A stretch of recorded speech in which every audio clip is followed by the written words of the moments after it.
कि इंडिया चीन को पीछे छोड़कर आलमी सुपर पावर बन सकता है। हर गुजरते दिन के साथ इंडिया और चीन अपनी मुआशी और दफाई सलाहियत में इजाफा कर रहे हैं और चंद साल बाद ये दोनों दुनिया के मजबूत तरीन मुल्क बनकर उभरेंगे। अक़वाम मुत्तहिदा के मुताबिक हाल ही में इंडिया चीन को पीछे छोड़ते हुए दुनिया में सबसे ज्यादा आबादी वाला मुल्क बन गया है। लेकिन क्या इंडिया चीन की बराबरी कर सकता है या अपने इस आलमी सुपर पावर पड़ोसी को पीछे छोड़ सकता है? इक्तिसादी, जियोपॉलिटिकल, असर रसूख और फौजी ताकत के लिहाज से चीन को इंडिया पर अच्छी खासी बरतरी हासिल है, लेकिन तजियाकारों का कहना है कि सूरत हाल तब्दील हो रही है। सन 2001 में मौशियात का नोबेल प्राइज लेने वाले माइकल स्पेंस का मानना है कि इंडिया का वक्त आ गया है। स्टैनफोर्ड यूनिवर्सिटी के डीन और प्रोफेसर ने बीबीसी को बताया कि इंडिया चीन के बराबर पहुंच जाएगा। चीन की मौशी तरक्की की रफ्तार सुस्त पड़ जाएगी, मगर इंडिया की कम नहीं होगी। चीन दुनिया की दूसरी सबसे बड़ी मईशत है, जो इंडिया जो 5वें नंबर पर है उसके मुकाबले में तकरीबन 5 गुना बड़ी है। इंडिया में मतवस्त तबके की तादाद जरा छोटी है और चीन की तरह कामयाब होने के लिए इंडिया को तालीम, मेयार जिंदगी, सनफी मसावत और इक्तिसादी सलाहत में भारी सरमायाकारी की जरूरत होगी। और आलमी सुपर पावर होने का आबादी और मुआशिया से कोई ताल्लुक नहीं है। इसका इन्हिसार जियोपॉलिटिकल और फौजी ताकत पर है, जिसमें इंडिया बहुत पीछे है। सॉफ्ट पावर भी कुलीदी किरदार अदा करती है। इंडिया की बॉलीवुड फिल्म इंडस्ट्री मुल्क को बैनुल अक़वामी सतह पर प्रमोट करने और नेटफ्लिक्स पर रिकॉर्ड तोड़ने में बहुत मौसर है। लेकिन फिर चीन के पास चाइना वुड है। चीन की अपनी तेजी से बढ़ती हुई पावर हाउस फिल्म इंडस्ट्री, जिसने 2020 में पहली बार हॉलीवुड को दुनिया के सबसे बड़े बॉक्स ऑफिस के तौर पर पीछे छोड़ दिया और 2021 में दोबारा ऐसा ही किया। आज इंडिया में रोजाना 86,000 बच्चे पैदा होते हैं, जबकि चीन में यह तादाद 49,400 है।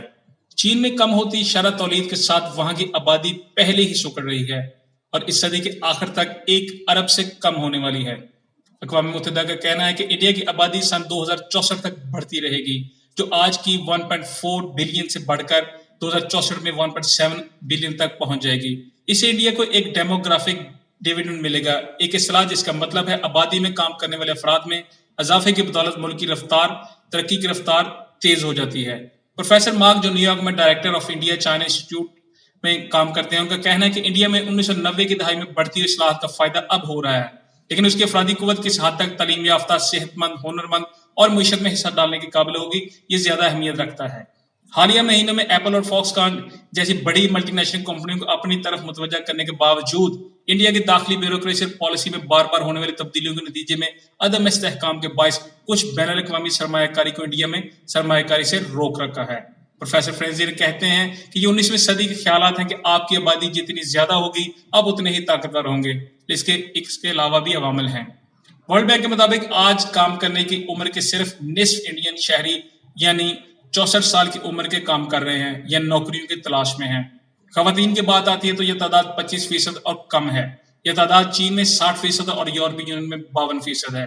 चीन की मईशत 1990 और 1980 की दहाइयों में होने वाली मुतअद्दिद इस्लाहात के बाद किसी भी दूसरे मुल्क से ज्यादा तरक्की कर चुकी है, लेकिन कोविड, उम्रसीदा आबादी और मगरब के साथ बढ़ती हुई कशीदगी ने इस मुल्क की तरक्की को मुतासर किया है।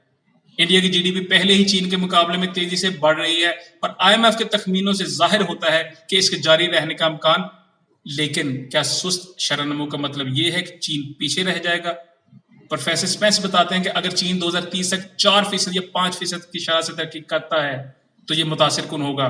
शायद लोगों को लगता है कि 8 या 9% की शरह से तरक्की करने वाले मुल्क के लिए सुस्त रवि अच्छी नहीं, लेकिन ऐसा सोचना भी ठीक नहीं है।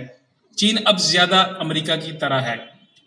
हमारी तरक्की की 8, 9, 10% नहीं रही, वो शरह कभी भी पैदावारी तरक्की पर इंसार नहीं करेंगे और उन्हें लगता है कि वो तालीम, साइंस और टेक्नोलॉजी में बड़े पैमाने पर की गई सरमायाकारी के बायस वहां पहुंच सकते हैं।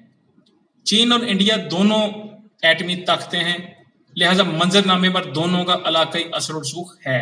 अमेरिकी साइंसदानों के फेडरेशन का अंदाजा है कि बीजिंग के पास दस्तयाब जौहरी हथियारों की सलाहियत नई दिल्ली के मुकाबले 2.5 गुना ज्यादा है। चीन की मुसल्लह अफवाज में इंडिया के मुकाबले करीब 6 लाख फौजी ज्यादा हैं और इसने संजीदगी से दफाई सनत में सरमायाकारी की है। प्रोफेसर फ्रेजियर का कहना है कि इंडिया रूस और दरामदशुदा टेक्नोलॉजी और महारत पर बहुत ज्यादा इन्हिसार करता है, जबकि चीन में फौजी इंफ्रास्ट्रक्चर पर बहुत ज्यादा तहकीक اور مقامی پیداوار ہو رہی ہے۔ دفاعی شعبے میں چین کو واضح برتری حاصل ہے، تاہم انڈیا کے یورپ اور امریکہ سے بہت بہتر تعلقات ہیں اور یہ وہ ممالک ہیں جہاں دنیا کی طاقتور فوجی قوت موجود ہے۔ پروفیسر فریزر کہتے ہیں کہ انڈو پیسیفک خطے میں انڈیا اہم علاقائی شراکت دار ہو سکتا ہے۔ امریکہ حکومت یہاں چین کے گرد سیکورٹی زون بنا رہی ہے، جس میں صرف مشرقی ایشیا ہی نہیں بلکہ جنوبی ایشیا بھی شامل ہیں۔ اس میں صرف بحر الکاہل کا مغربی حصہ ہی نہیں بلکہ بحر ہند کے علاقے بھی شامل ہیں۔ انڈیا اس سال G20 اجلاس کا میزبان ملک ہے اور ملاقاتوں سے ظاہر ہوا ہے کہ یہ عالمی دولت کے 85% حصے میں خود کو فروغ دینا چاہتا ہے۔ امریکہ میں ڈونلڈ ٹرمپ کے دور سے دنیا کے سب سے طاقتور ممالک کے ساتھ چین کا تعلق خراب ہوا ہے، مگر روس اور جنوبی افریقہ سے لے کر سعودی عرب اور یورپی یونین تک چین آج بھی 120 سے زیادہ ممالک کے مرکزی اقتصادی شراکت دار ہے۔ بیلٹ اینڈ روڈ منصوبے کے کھربوں ڈالر کے انفراسٹرکچر کے ساتھ چین بیرون ملک کافی زیادہ سیاسی اثر و رسوخ رکھتا ہے۔ مغرب انڈیا کو اہم علاقائی شراکت دار سمجھتا ہے، مگر بیجنگ ان 5 ملکوں میں سے ہے جن کے پاس اقوام متحدہ کی سلامتی کونسل کی مستقل رکنیت ہے، یعنی یہ کسی بھی بڑے عالمی فیصلے کو ویٹو یعنی رد کر سکتا ہے۔ انڈیا اور دیگر ترقی پذیر ممالک اس صورتحال کو کئی دہائیوں سے بدلنے کی کوشش کر رہے ہیں، مگر اس حوالے سے کوئی کامیابی حاصل نہیں ہو سکی۔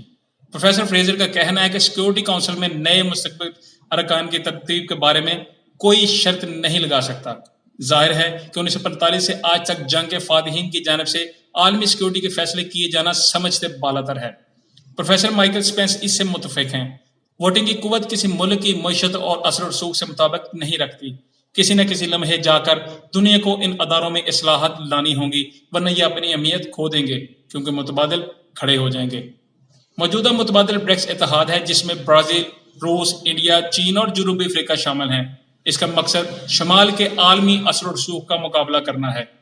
ایک صدی قبل بالی ووڈ نے سینما کو طاقت کا ہتھیار بنایا اور امریکی اقدار و اثر و رسوخ کو دوسرے ملکوں میں منتقل کیا۔ چین اور انڈیا بھی اسی حکمت عملی کو اپنانے میں کامیاب رہے ہیں۔ چین میں 2007 کے بعد سے سینما گھروں کی تعداد 20 گنا بڑھی ہے۔ چین میں 80,000 سے زیادہ سینما گھر موجود ہیں، جبکہ امریکہ میں ان کی تعداد 41,000 اور انڈیا میں صرف 9300 ہے۔ یونیورسٹی آف کیلیفورنیا میں میڈیا اور کلچرل اسٹڈیز کی پروفیسر وینڈی سو کہتی ہیں کہ عالمی وبا سے قبل چائنا ووڈ نے بالی ووڈ فلم اسٹوڈیوز کو خرید کر یا ان کے ساتھ شراکت کر کے عالمی اثر و رسوخ اور پیداوار بڑھائی تھی۔ اس نے 2020 اور 2021 کے دوران امریکی فلم مارکیٹ سے بہتر کارکردگی دکھائی، مگر 2022 میں یہ کارکردگی 36% تک کم ہو گئی کیونکہ کووڈ کی وجہ سے سینما گھروں کو بند کرنا پڑا۔ بالی ووڈ در حقیقت ایشیا کا ہالی ووڈ کہلاتا ہے، تاہم اکثر لوگ چائنا ووڈ کی اصطلاح سے بے خبر ہیں۔ پروفیسر سو بتاتی ہیں کہ دنیا میں بالی ووڈ کا اثر و رسوخ بہت زیادہ ہے۔ چین میں بھی بالی ووڈ کی فلمیں چینی شہریوں کو محظوظ کرتی ہیں۔ دنگل، جو کہ سابق ریسلر عامر خان کے حوالے سے فلم بنی 2016 میں ریلیز ہوئی، انہوں نے چین میں فلم جو تمام ہالی ووڈ فلموں سے بہتر کارکردگی دکھائی تھی۔ 16 مسلسل دنوں تک چینی باکس آفس اور یہ فلم 60 دنوں تک سرفہرست رہی۔ اس کی نمائش جاری رہی جو تاریخ میں سب سے طویل نمائشوں میں سے ایک ہے، اور اس نے وہاں پہ اچھا خاصا بزنس کیا۔